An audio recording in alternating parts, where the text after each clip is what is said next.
Now, as a speaker, there are two things that I love to do. One is to have the opportunity to speak here at home, and the second is to have the opportunity to speak to audiences of amazing women. So I have hit the jackpot this afternoon, clearly. Now, I hope that you've really enjoyed the last couple of days. I know we're nearing the end of the conference, because I think this conference has been an incredible celebration of women in tech, of the extraordinary contribution that you all make, and the exceptional talent that you represent. Now, as you heard, my own journey to becoming a woman in tech hasn't exactly been conventional. My career has taken me from physics to public policy, from academia to Wall Street, and from operational roles into the boardroom. And with that amount of change, that number of pivots, I thought I was pretty good at handling disruption. But boy, was I wrong. Because a couple of years ago, I met the greatest disruptor of all. Now, this high-growth, emerging startup came in the form of a 6 pounds, 9-ounce baby girl. And she was determined to upend the market that she was entering and radically disrupt its incumbents. So after 37 weeks in her incubator and an 80-hour launch, which I can assure you was a lot more fun for her than it was for me, Rosie Brown hit the market with all of the gusto you would expect from a never-seen-before radically disruptive entity. Now, as one of her co-founders, I will confess that there were times when I didn't approve of her go-to-market strategy, like the 10 weeks I spent suffering from morning sickness. That kind of felt like a hostile takeover. But now I'm glad to say we see it more as a merger between the old and the new. But of course, those of you in business know mergers rarely go smoothly. Integrations are a lot easier planned than executed. And that's particularly true for people like myself and my dear husband. You see, we are what you might call legacy operators. In fact, I tell John that if he was an operating system, he'd be written in COBOL and running on a mainframe. Now, it's not really that I can talk, because having had my first baby at the age of 40, I'm not exactly what you'd call an early entrant into the motherhood market. But nevertheless, when I married John, who was a widower, I also acquired 5 stepchildren. So next thing I know, I'm a mother of 6, 5 millennials and a toddler. And of course, we are Irish, so I actually have red-headed stepchildren. Now, needless to say, this has all been a bit of a disruption. That's putting it mildly. But like all legacy operators who can learn a lot from disruptors, I too have learned a lot from Rosie. You see, I look at my daughter, who's now 2, and she is fearless. She is vocal. She's not afraid to ask for what she wants. She's not afraid to tell you what she likes and doesn't like. She is fearless in asserting herself and her presence in this world. So I look at my daughter, Rosie, vocal, fearless, and then I look at myself in the mirror. And I ask, when does that change? When do we as little girls stop being fearless? When do we as little girls lose our voice? Between Rosie and me, when does that happen? Every day, as I watch Rosie learning new words and literally finding her voice, I am renewed in my determination to rediscover my own. Now, if you ask those who know me, they'd probably tell you I've always been outspoken. But for the first time in my life, I actually feel that I'm speaking out. I'm speaking out about the lack of diversity and inclusion in our industry. And I'm speaking up so that there'll be more opportunities in technology for little girls like Rosie. I'm speaking out because I want her and every little girl and all of you and every woman to know that, yes, this is where we belong. And today my ask of all of you is that you do the same. That as women in tech, you use your voice, and you use your voice for good. Why?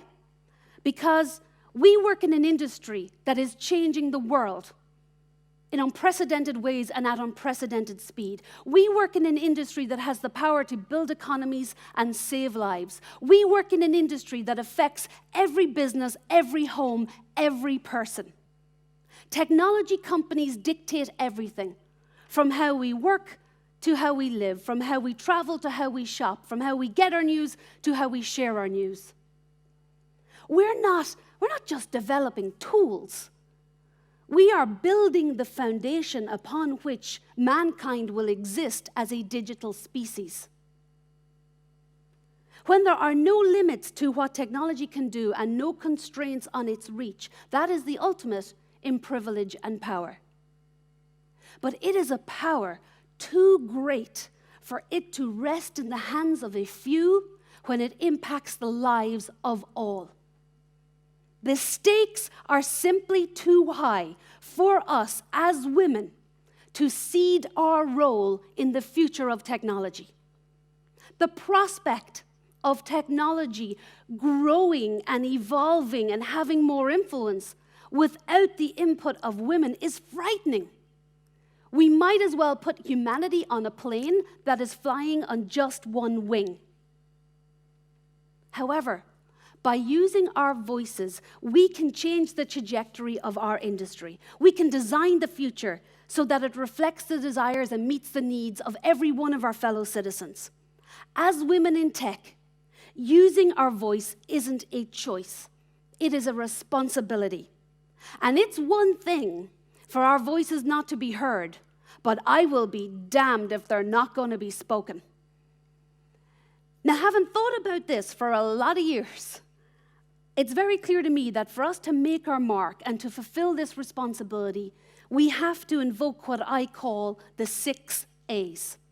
Now, as successful women, I know you're all used to getting straight A's, so you will be tracking with me when I lay them out here. The 6 A's come in 3 pairs. The first 2 are about using your voice for yourself by asking and advertising. In other words, ask for all you need to succeed at work and at home, and advertise just how good you are. So that's about yourself. The second 2 A's are about using your voice for other women, and you do that by amplifying and advocating. Amplifying meaning that when another woman speaks, you help ensure that she's heard, and advocate by being a voice for other women when they're not in the room. That's the second pair. And the third pair is about using your voice for the good of our entire industry, which you can only do by asserting yourself and by not being afraid to do so.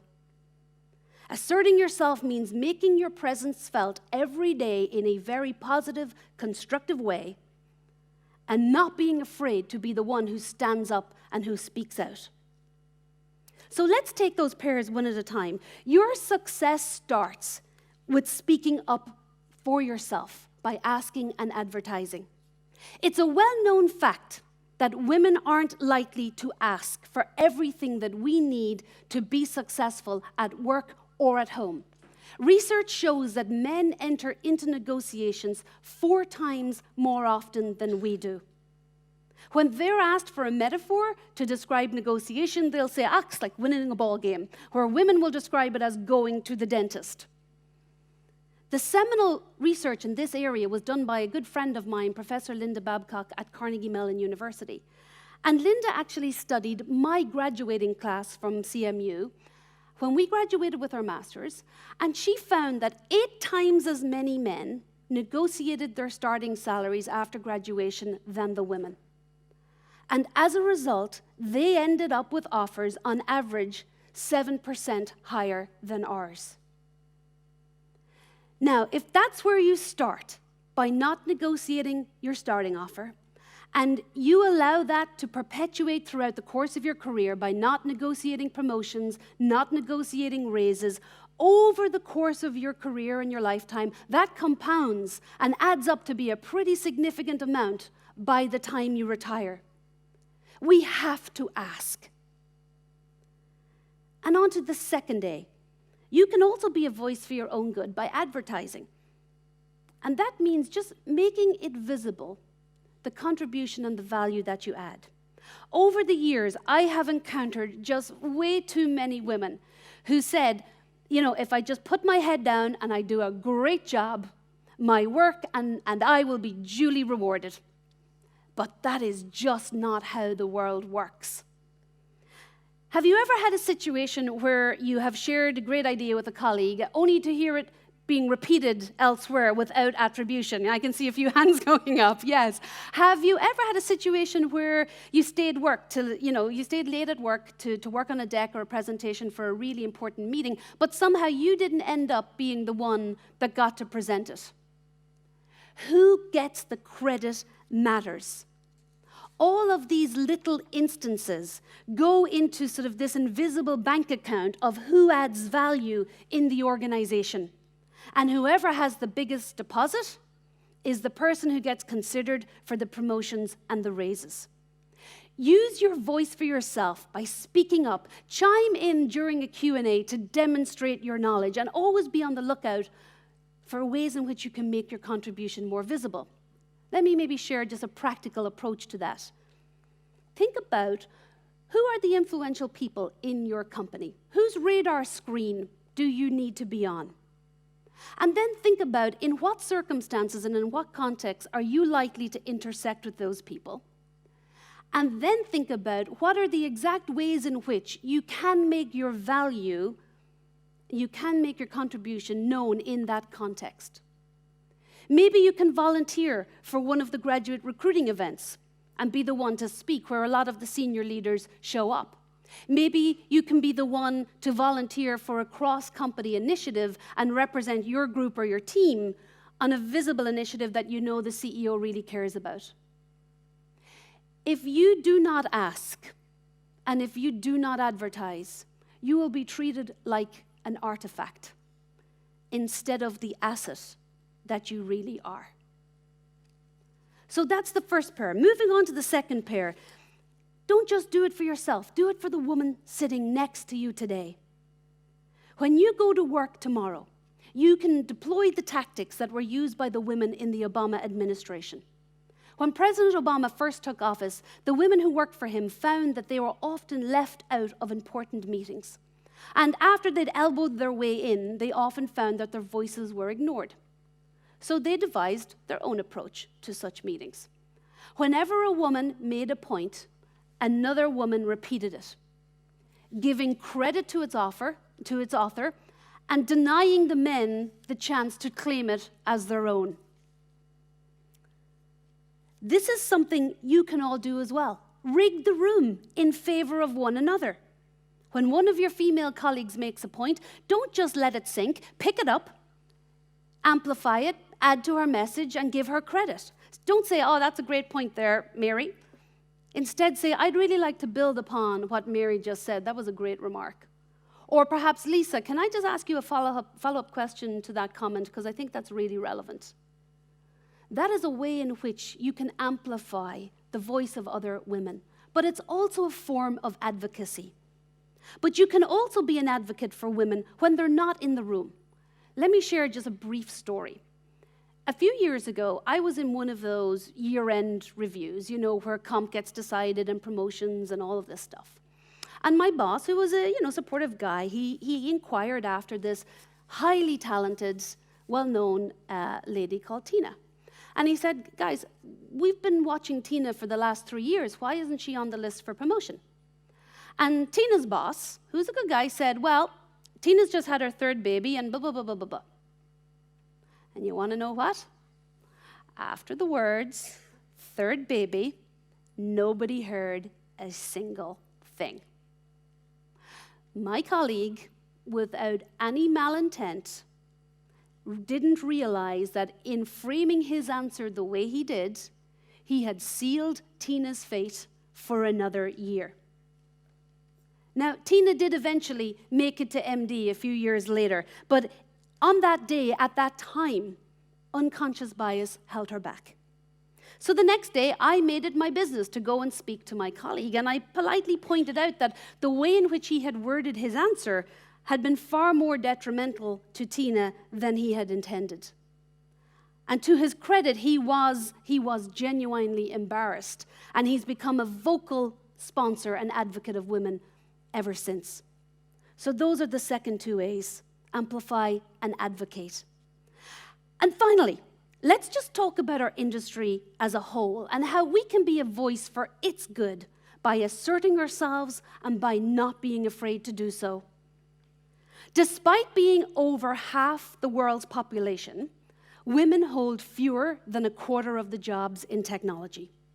When you think about the difficult problems that our industry is trying to tackle, how can we ever hope to solve them if we are only harvesting the talent of half of the world's population? When organizations lack diversity, a huge part of the innovation spectrum is missed. Because to look beyond the obvious requires a broad range of perspectives from a diverse range of people. If everyone around the table has the same knowledge, went to the same schools, holds the same worldview, shares the same biases, they will inevitably reach the same limited conclusions. That is why you have a responsibility to assert yourself and put forward your unique perspective, not just because you're a woman, but because you are you, and you bring something valuable to the table.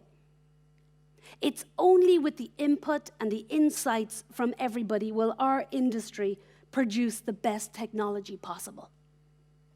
And that is why I am so adamant that diversity isn't a nice thing to do.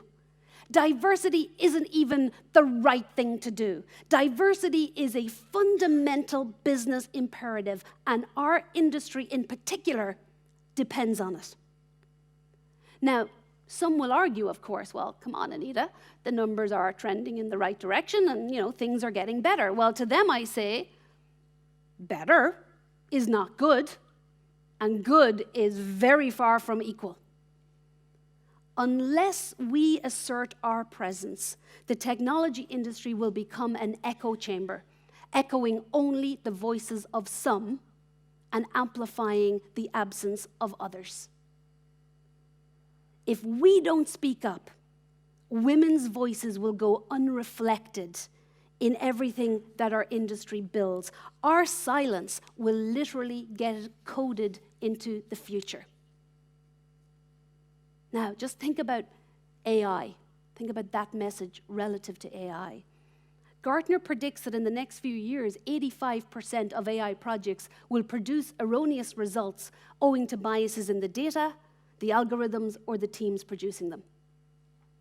And while you may say, well, come on, Anita, it's not the end of the world if algorithms learn to associate pictures of kitchens with women, or if you search for inappropriate hairstyles for work, you'll get images predominantly of African-American women showing their natural hair. No one died, right? Well, maybe not in that instance, but what about AI that's being used for criminal profiling? What about AI that's being used for autonomous weapons? What if the algorithms that are responsible for fake news and disinformation continue to polarize our society? What if the platforms that we design continue to facilitate election interference and undermine democracy? Our digital future will not be created by chance, so it has to be created by everybody. It's scary to think that 78% of the world's AI workforce are men. Because again, without any malintent, it is all but inevitable that AI will end up amplifying the unexamined and unconscious biases of society today and at an industrial scale.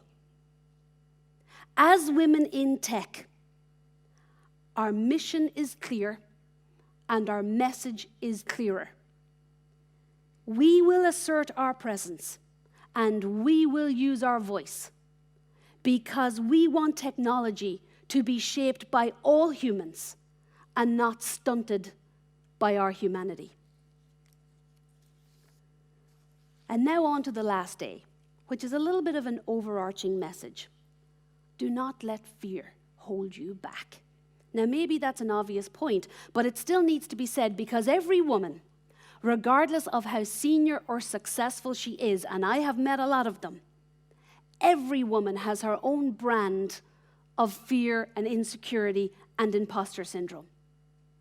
One of the main sources of that fear is that nagging, needling voice in your head. You know, the one that's always up there chattering, trying to make you doubt yourself, trying to make you question yourself. I call her the roommate in my mind. And I'm pretty sure that she moved in my early teens, and she is what you call a mean girl. Even this morning, she was at it again. Anita, seriously, who do you think you are to stand on stage and give that speech? And are you really sure pink's your color? You're going with that, really? Oh, and by the way, I should mention you've put on a few pounds. You know. That's how she rolls. I love the line that Mel Robbins uses when she says, if you are in your own head, you are behind enemy lines. And that's exactly why coming together at events like this is really important. We find commonality with other women. We share experiences and we realize, you know, maybe I'm not alone in all those crazy thoughts that I have in my own head. We find strength in numbers, and most of all, we find our collective voice. So, to conclude, if you take just one thing from my remarks today, I hope it's that being a woman in tech is about far more than just being a woman, and it's about far more than just being in tech. It's about being part of an industry that is changing the world. And it's about being present enough in that industry to enough of an extent where it's so that it's no longer seen as a place where men get funded and where men succeed. As a board member in this industry, my job is to protect the interests of shareholders. And for that to happen, I am completely convinced that we need diverse perspectives and for the voice of the majority, women and people of color, to be heard. As women already working in tech, you are the exception, you're not the rule. Always remember that. We are the women that are already in the room. But it's not just enough for us to be in the room. It's not just enough for us to lean in. We have to lean in and speak up on behalf of ourselves, on behalf of other women, and on behalf of our industry. We do that by deploying the 6 A's every day, by asking and advertising, by amplifying and advocating, by asserting ourselves, and by not being afraid to do so. If we do that, we will be the ones who disrupt the disruptors. We will be the women who design a future that is more sustainable, more equitable, and more prosperous for all. By using your voice, you will be able to tell your children that you were among the women who stayed in, who stood up, and who spoke out, not among the women who were silent or who quit. And going back to Rosie, well, you know, to her, I may well be a legacy operator, but I also can't think of a better legacy to leave. Thank you all very much.